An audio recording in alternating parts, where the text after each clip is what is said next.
देखो 2.2 में हमें क्या करना है बेटा, इनवर्स फाइंड करना है, ये ना। अब इनवर्स फाइंड करने के दो मेथड है, एक है एडजॉइंट मेथड और एक क्या है, ट्रांसफॉर्मेशन मेथड। फर्स्ट क्या बेटा, एडजॉइंट मेथड एंड सेकंड क्या है, ट्रांसफॉर्मेशन मेथड। एडजॉइंट मेथड का फॉर्मूला क्या होता है, A inverse equal 1 upon determinant of A into adjoint of A. और है ना, ट्रांसफॉर्मेशन का फॉर्मूला क्या होता है बेटा, ए इनवर्स इक्वल आई। समझा कि नहीं समझा, समझा ना बेटा। अच्छा आप लोग लिख लो इसे। अभी क्या है बेटा, क्वेश्चन नंबर 5, आपको इनवर्स फाइंड करना है बाई एडजॉइंट। हम लोग फर्स्ट एडजॉइंट मेथड करेंगे और सेकंड क्या करेंगे, ट्रांसफॉर्मेशन मेथड। समझा। तो एडजॉइंट मेथड या ट्रांसफॉर्मेशन फाइंड आउट करने के लिए सबसे पहले हम लोग डिटरमिनेंट ऑफ ए निकालेंगे। क्या निकालेंगे बेटा, इनवर्स उसी का फाइंड आउट कर सकते हैं जिसमें डिटरमिनेंट ऑफ ए की वैल्यू जीरो नहीं होनी चाहिए। अगर डिटरमिनेंट ऑफ ए जीरो आ गया तो वहां पे ए इनवर्स एग्जिस्ट नहीं करता।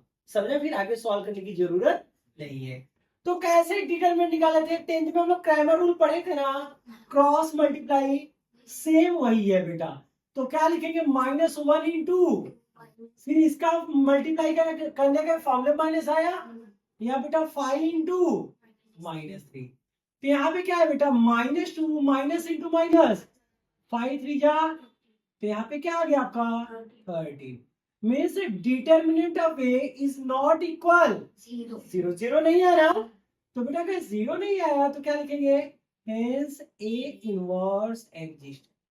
ये प्लस रहे या माइनस है कोई फर्क नहीं पड़ता, बट जीरो नहीं आना चाहिए।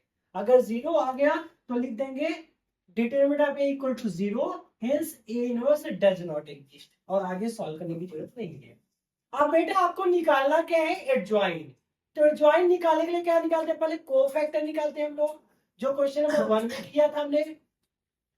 तो देखो ये फर्स्ट A11 होता है, A12 है ना, फिर ऐसे A21 A22। तो A11 कितना है अपना, -1। समझा बेटा।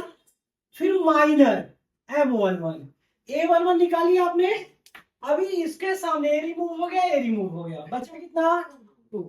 तो M11 कितना हो गया बेटा 2। सबको समझा, ये माइनर इसको बोलते हैं। फिर को फैक्टर, को फैक्टर को कैपिटल सी से भी रिप्रेजेंट कर सकते हैं और कैपिटल ए से भी रिप्रेजेंट कर सकते हैं। इसका हमेशा फॉर्मूला होता है -1, हमेशा -1 आता है। पावर भी वही आता है जो बेस है, प्लस करके। बेस क्या है यहाँ पे 1, तो यहाँ पे 1 प्लस इंटू माइनर से मल्टीप्लाई M11। देखो अभी अगर -1 के पावर इवन नंबर आता है तो उसकी वैल्यू हमेशा क्या आएगी, +1। और -1 के पावर अगर बेटा ऑड नंबर आता है तो उसकी वैल्यू क्या आएगी, -1। समझ आया क्या बेटा। तो 1 + 1 कितना हुआ 2। 2 इवन नंबर है कि ऑड नंबर, इवन, तो इसकी वैल्यू क्या हो गई +1, बीच में कोई सा नहीं, इंटू M11 की वैल्यू कितनी बेटा 2, तो इसका आंसर कितना गया। समझ आया क्या बेटा। अच्छा आप सब फाइंड कर सकते हैं A12। A12 क्या है भाई 5, फिर M12, अब इसके सामने ये वाला रिमूव हो गया, रिमूव बचा कितना -3। फिर बेटा कितना A12 -1 कितना 1 + 2 M12, ये ना 213 ऑड नंबर आया, इसकी वैल्यू -1 इंटू इसकी वैल्यू कितनी भाई -3। तो आंसर कितना आ गया आपका, सबको समझा। फिर अगर आगे होता बेटा तो यह A13 लिखते, बट यहाँ तो है नहीं, तो नेक्स्ट पे आ जाएंगे तो ये क्या हो जाएगा A21। A21 की वैल्यू -3, फिर क्या लिखेंगे आप M21। M21 क्या है बेटा 5 है। फिर यहाँ पे क्या A21, यहाँ पे -1 कितना 2 + 1 into M21। 213 odd number -1 into कितना 5, तो आंसर कितना गया बेटा। सबको समझा इतना। A22, A22 की वैल्यू कितनी है आपकी 2, ये ना। अभी क्या रिमेनिंग टर्म बचा -1, -1/2 प्लस m2, 2 + 2 4, यहाँ पे आया 1, इवन नंबर हो गया, इंटू -1 आया कितना बेटा। क्वेश्चन नंबर 1 में इतना ही करके छोड़ देना है, केवल कोफैक्टर निकालने के लिए, है ना। क्वेश्चन नंबर 2 में क्या करना है, मैट्रिक्स ऑफ कोफैक्टर। अभी 3 में सब क्वेश्चन कवर हो जाते हैं बेटा, तो जो आपने कोफैक्टर आया इसको मैट्रिक्स में लिख दो। तो यहाँ पे क्या लिखेंगे आप, मैट्रिक्स ऑफ कोफैक्टर, है ना। तो इसको क्या लिखते हैं बेटा, 2 इसी को A11 फर्स्ट होता है, A11 की वैल्यू कितनी आएगी 2, फिर क्या बेटा A12 की वैल्यू 3, फिर A21 कितना भाई -5, और A22 कितना बेटा -1। इतना समझ आया, अपना मैट्रिक्स आ गया बेटा। ठीक, अब क्या निकालना है अपने को, एडजॉइन ऑफ ए, यही ना।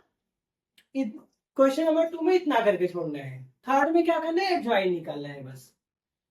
तो एडजॉइन कैसे निकालते हैं बेटा, जो ये रो है ना, ये रो है और ये क्या है कॉलम, रो को किस में कन्वर्ट कर दो आप, कॉलम में। रो ऐसे है ना, इसको कॉलम में कन्वर्ट कर दो, 2 3 है तो इसको कॉलम में क्या लिखेंगे 2 है, फिर ये क्या है -5 है, तो यहाँ पे क्या लिखेंगे -5 और -1। अगर नेक्स्ट होता तो इसको ऐसे लिख देते। समझा कि नहीं समझा बेटा, समझ आया। एडजॉइन में क्या हो गया, कन्वर्ट हो गया। अभी आपका ए इनवर्स का फॉर्मूला क्या था, 1 form determinant of into adjoin of, है ना बेटा। इसीलिए दोनों वैल्यू आपने फाइंड आउट किया फॉर्मूले के लिए, क्योंकि फॉर्मूले में डिटरमिनेंट था, तो फर्स्ट आपने डिटरमिनेंट की वैल्यू फाइंड आउट की, फिर बेटा एडजॉइन है इसलिए यहाँ पे आपने किसकी वैल्यू फाइंड की, एडजॉइन की। अभी समझ आया बेटा। अच्छा, तो इसकी वैल्यू 13 है, एडजॉइन ऑफ ए क्या है बेटा 2 3 -5 एंड -1।